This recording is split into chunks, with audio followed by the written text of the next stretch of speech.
Shalom, puji Tuhan. Kita bersuka cita pada hari ini karena kita bisa bertemu kembali dalam pelayanan GBI Arauna Online. Sungguh merupakan sukacita bahwa Tuhan turut hadir bersama-sama dengan kita di setiap rumah tangga yang boleh melihat pelayanan GBI Arauna Online. Kami percaya bahwa ada rema yang boleh dibawa pulang dari melihat pelayanan pada hari ini. Mari kita fokus menyembah Dia, kita tinggikan Dia, kita muliakan Dia karena Dia adalah setia buat kita.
Yesus kau kebenaran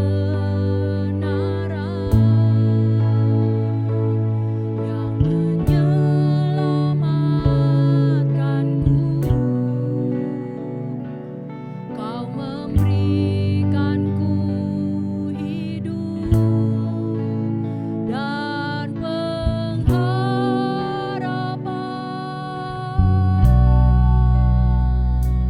Ku ikut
Yes, benar Tuhan, dunia tidak bisa menjauhkan Engkau dari kami ya Bapa, karena kasih-Mu yang begitu besar ya Bapa buat kami.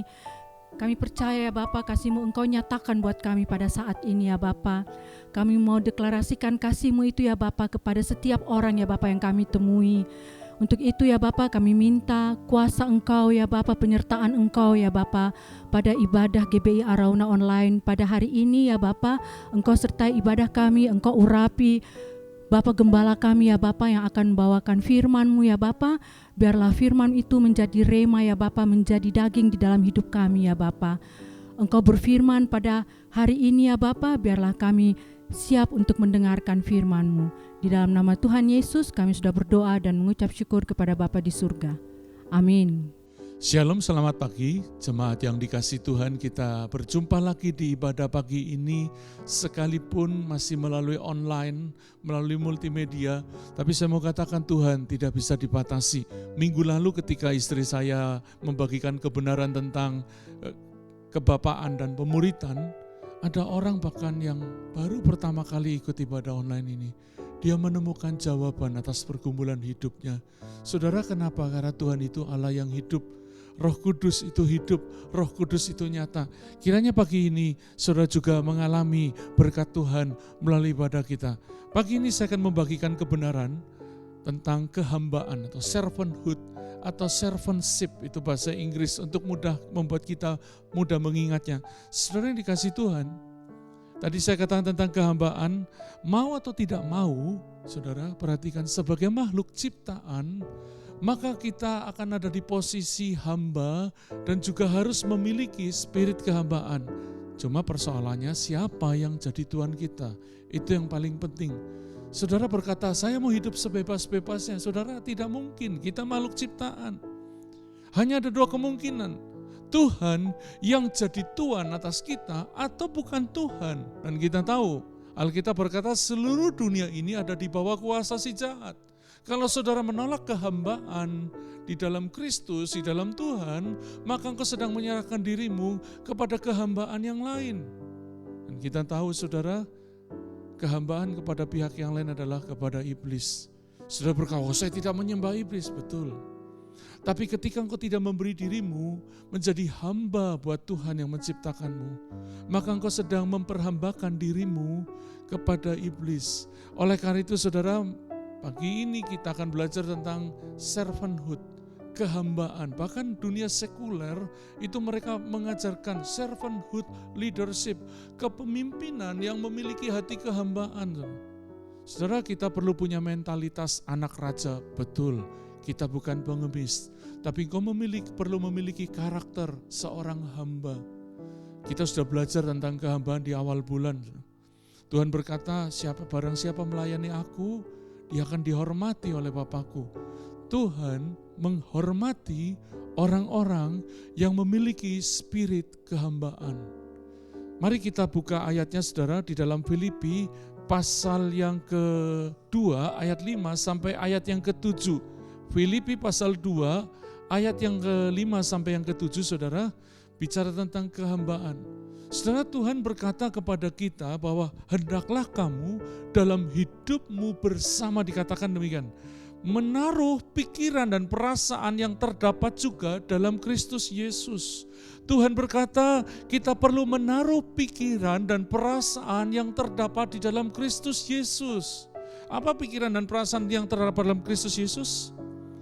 Yang walaupun, di ayat 6 dikatakan, yang walaupun dalam rupa Allah tidak menganggap kesetaraan dengan Allah sebagai milik yang harus dipertahankan, melainkan telah mengosongkan dirinya sendiri dan mengambil rupa seorang hamba dan menjadi sama dengan manusia. Saudara, Alkitab jelas mengatakan bahwa Tuhan Yesus setara dengan Allah karena dia adalah Allah itu sendiri. Tetapi dia memiliki pikiran dan perasaan. Dia mengosongkan diri, dia tidak mempertahankan ketinggiannya itu. Dan dia merendahkan diri, mengambil rupa menjadi seorang hamba, bukan seorang raja, bukan seorang pengusaha, bukan seorang yang hebat, profesor, ahli teologi. Tidak, dia mengambil rupa seorang hamba dan menjadi sama dengan manusia. Itu yang Tuhan mau.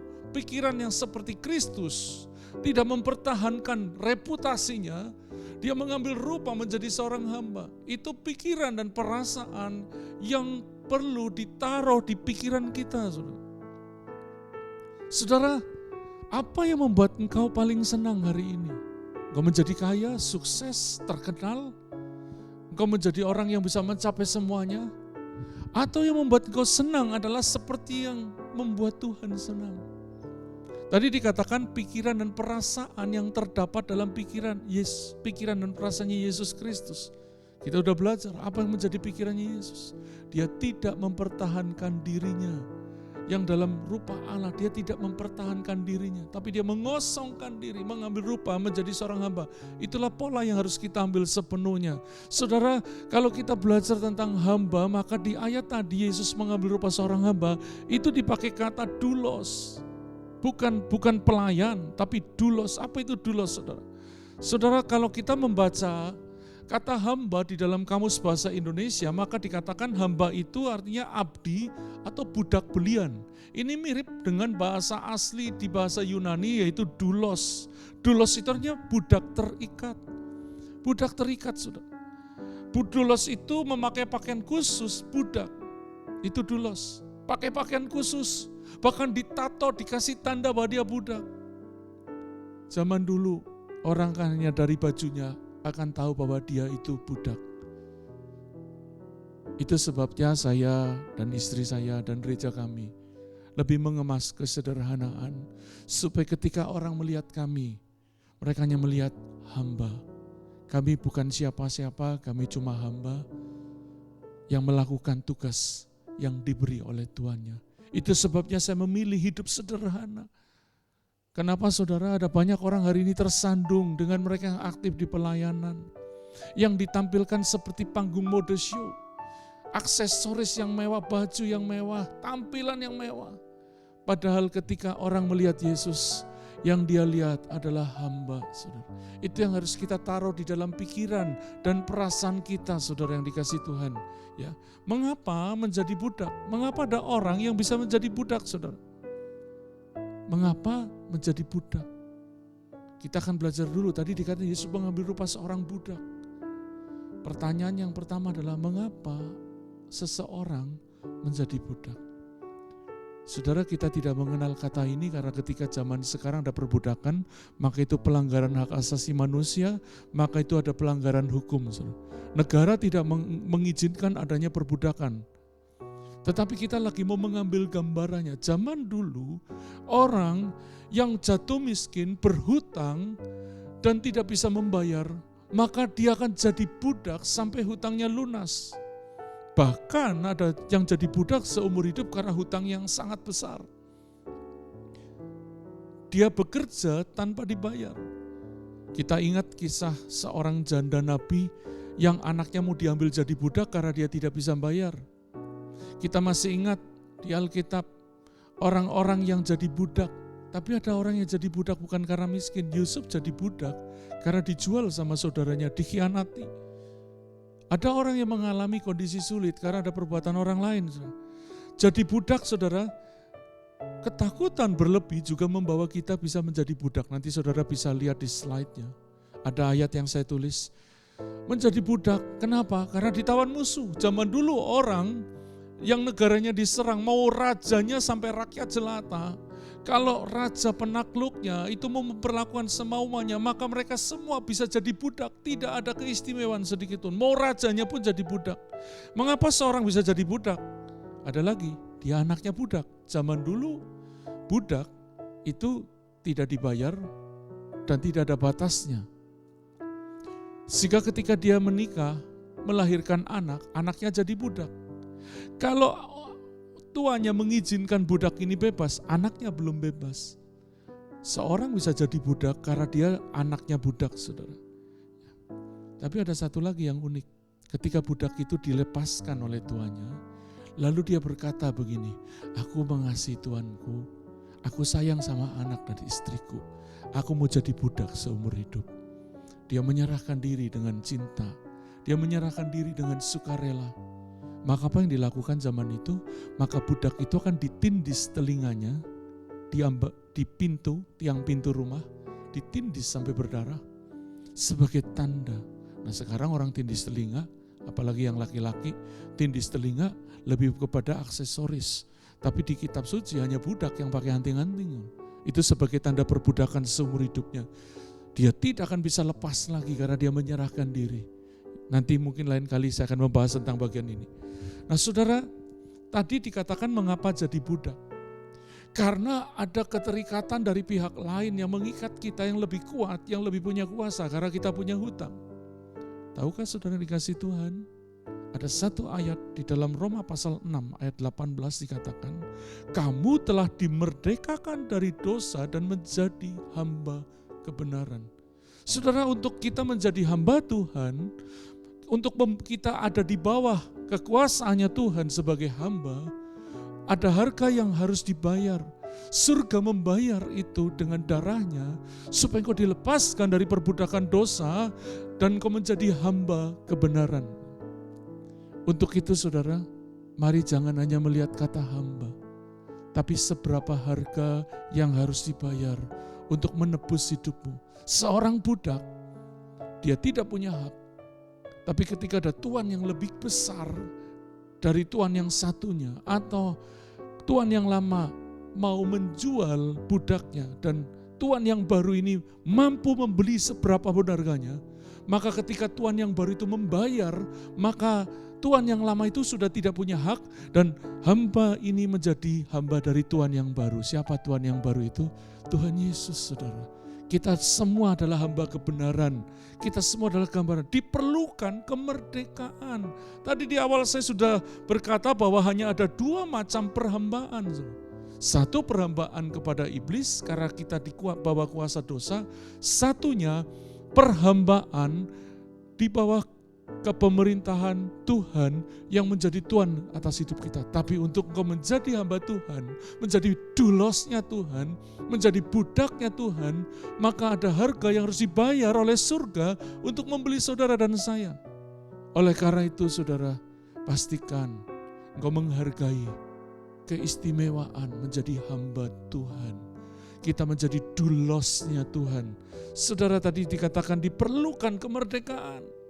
Oleh karena itu jangan sia-siakan kemerdekaan yang Tuhan beri kepada kita. Nah, saya akan membawa kepada saudara untuk bagaimana kita perlu membangun spirit kehambaan, saudara.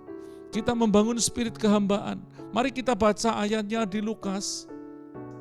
Saudara, kita baca ayatnya di Lukas pasal 17, ya, membangun spirit kehambaan. Di Lukas pasal 17 ayat yang ke-7, mari kita baca ayat demi ayat, saudara. Di sana dikatakan, siapa di antara kamu yang mempunyai seorang hamba yang membajak atau menggembalakan ternak baginya akan berkata kepada hamba itu setelah ia pulang dari ladang, mari segera makan.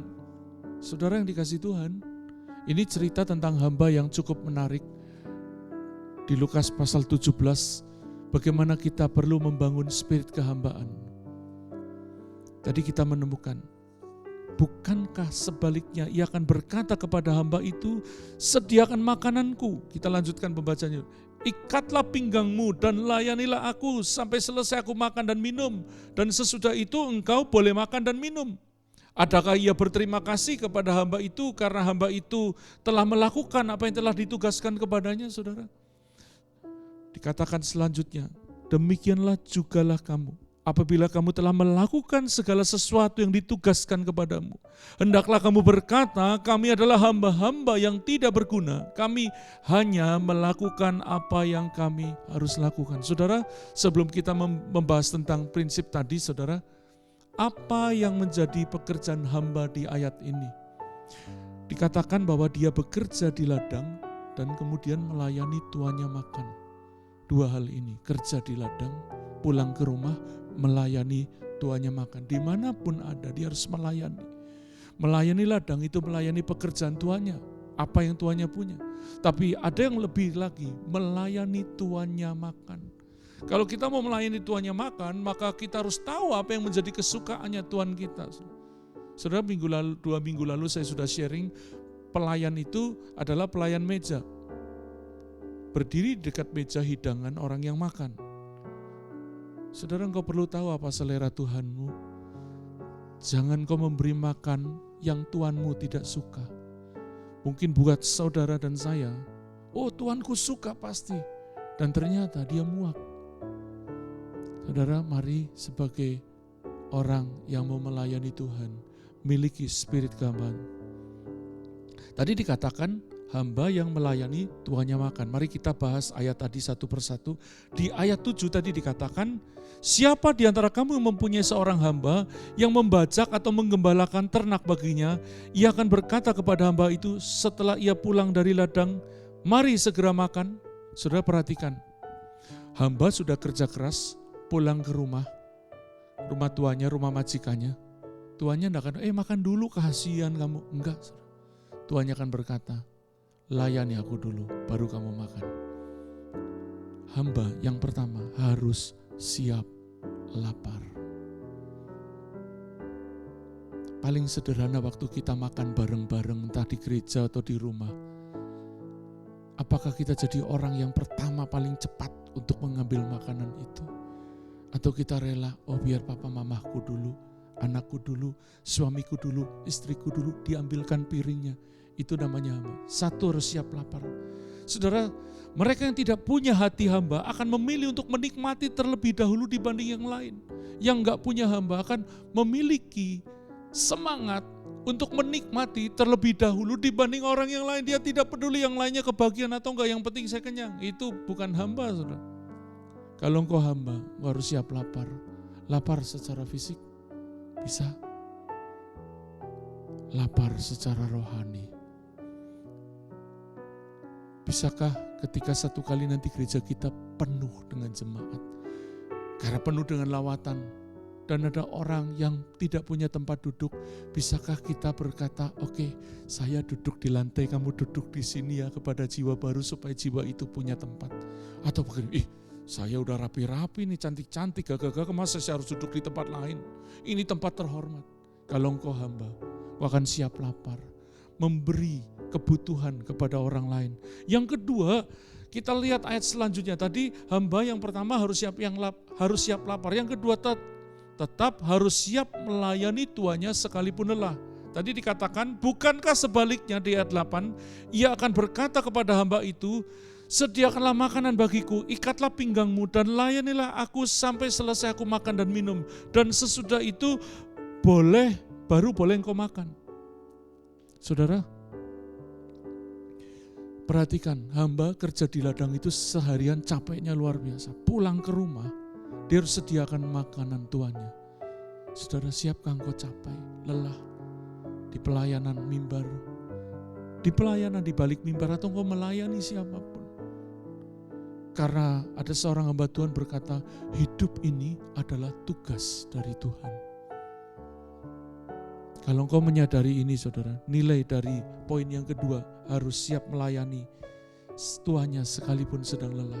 Poin yang kedua, mereka yang tidak punya hati hamba akan memiliki ciri-ciri melayani yang parah.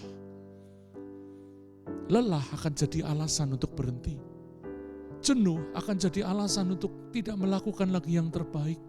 Mood yang jelek, mood yang turun akan membuat kita bertindak buruk. Itu bukan hamba, saudara.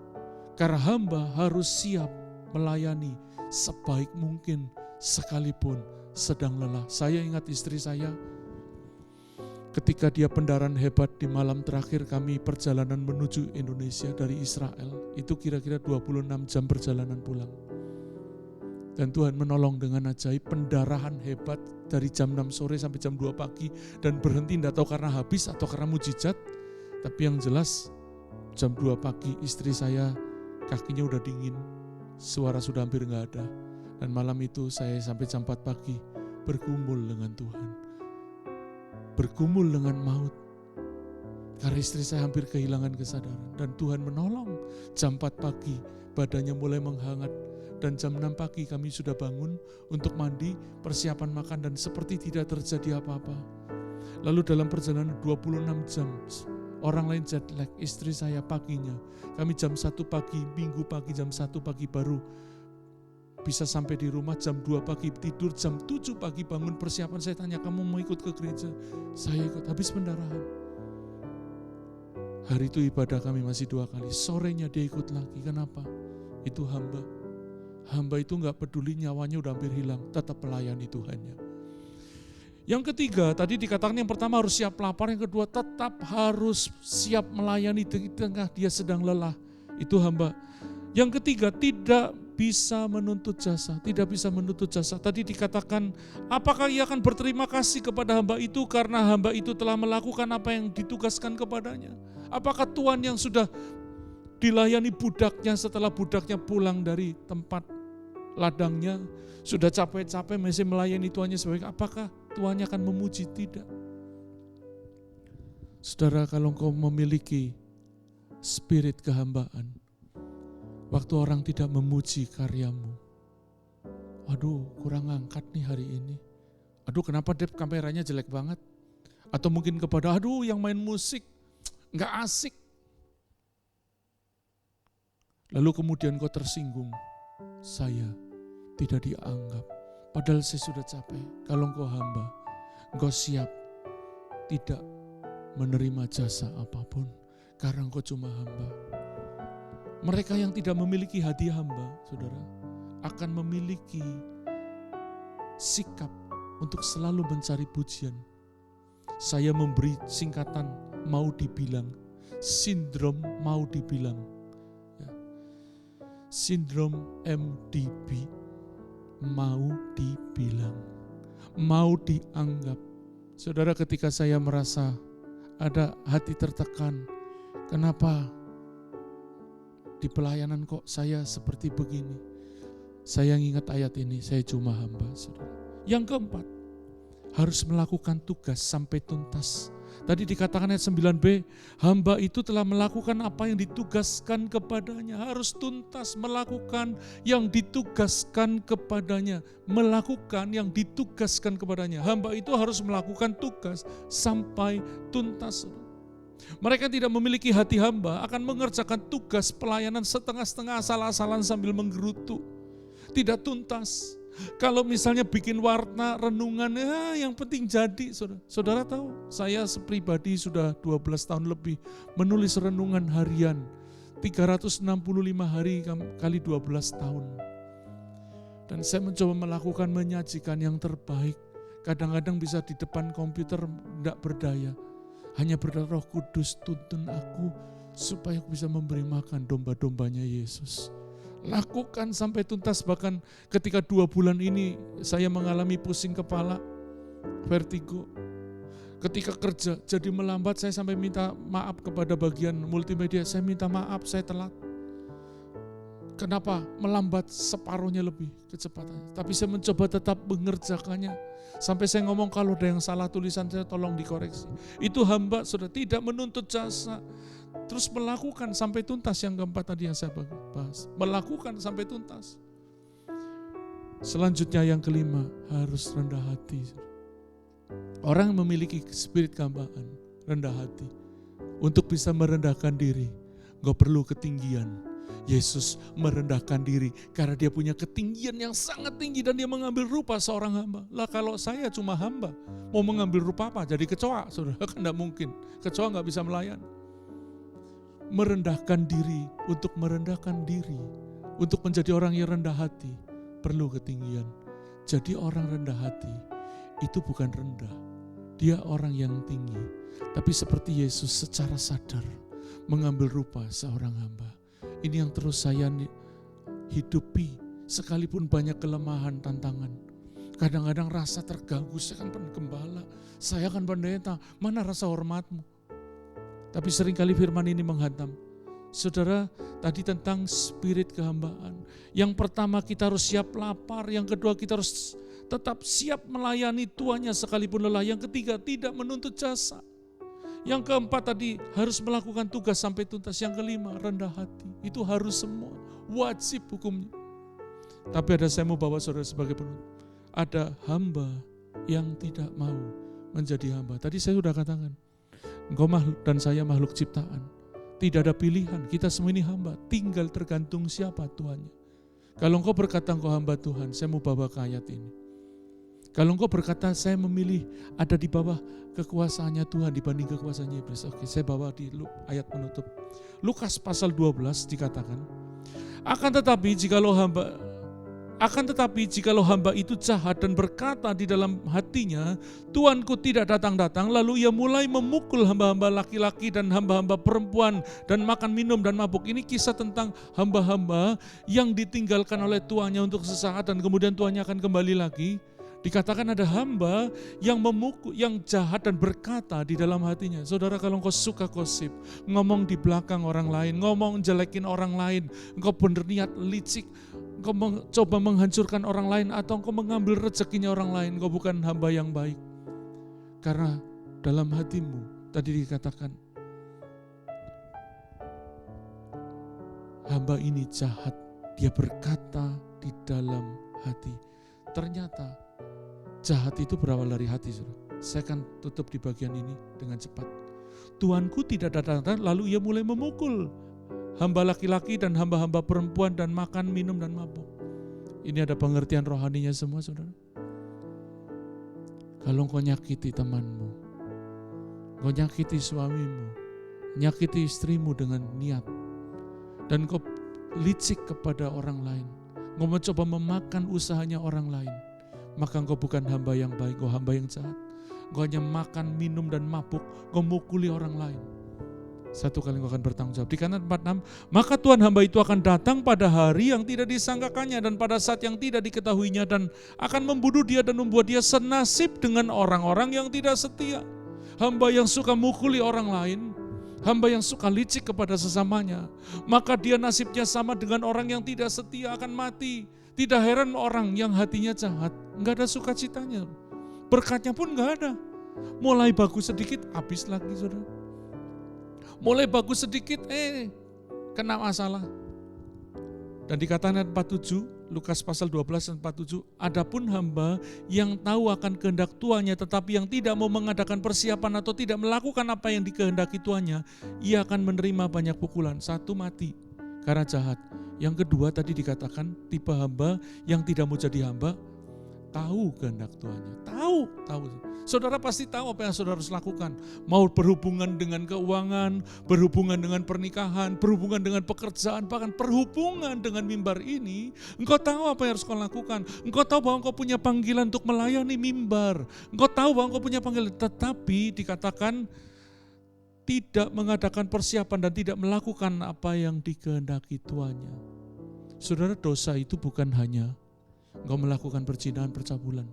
Ayat Alkitab berkata, ketika engkau tahu engkau harus berbuat baik dan engkau tidak melakukannya, itu dosa. Jangan jadi hamba, tapi punya hati tidak mau jadi hamba. Saudara, buat saya hari ini, melayani sebuah kehormatan. Satu kali, kita akan menghadap Tuhan kita semuanya. Mari saudara, miliki spirit kehambaan. Miliki spirit kehambaan. Mari kita ingat Yesus. Yesus itu Tuhan. Yesus itu Raja. Dia mengambil rupa seorang hamba. Gak keren banget saudara? Mau ngambil rupa jadi artis terkenal. Mau ngambil rupa itu jangan jadi hamba. Kenapa harus ngambil rupa? Tapi itulah pikirannya Tuhan. Itu perasaannya Tuhan. Kenapa Yesus tidak mengambil rupa seorang profesor teologi? Kan tetap Alkitabiah juga jadi ahli agama. Enggak. Yesus bukan ahli agama, dia hamba. Dia hamba, bahkan di akhir hidupnya dia tunjukkan kehambanya. Dia basuh kaki murid-muridnya. Itu sebabnya muridnya nolak.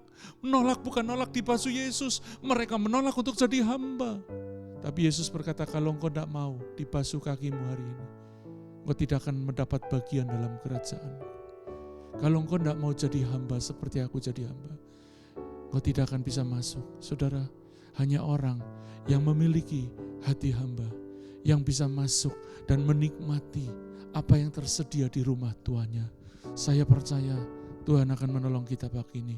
Mari kita berdoa. Tuhan, kami sudah belajar beberapa minggu ini bagaimana kami memiliki kemuritan dan kehambaan di hati kami.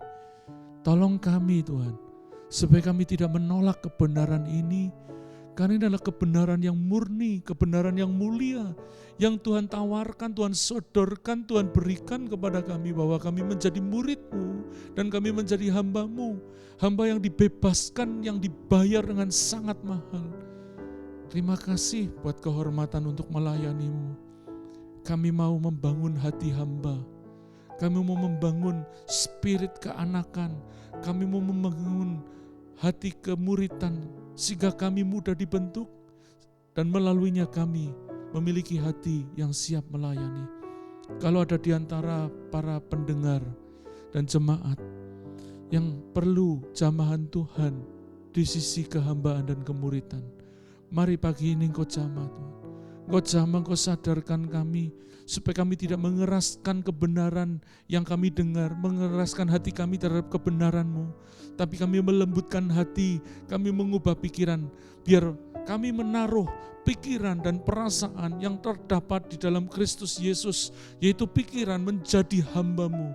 Terima kasih Tuhan, terima kasih. Di akhir ibadah ini kami beruntuk kalau ada yang sakit, hamba melepaskan kuasa kesembuhan ilahi dalam nama Yesus. Kalau ada yang butuh jalan keluar, Tuhan buka jalan. Berkati jemaat-Mu, berkati mereka yang sedang beribadah pagi ini. Mari arahkan hati saudara dan terima berkat Tuhan. Diberkatilah saudara, kesehatanmu, pernikahanmu, pekerjaanmu. Kiranya Tuhan melindungi, memberikan sukacita, melimpahkan damai sejahteranya.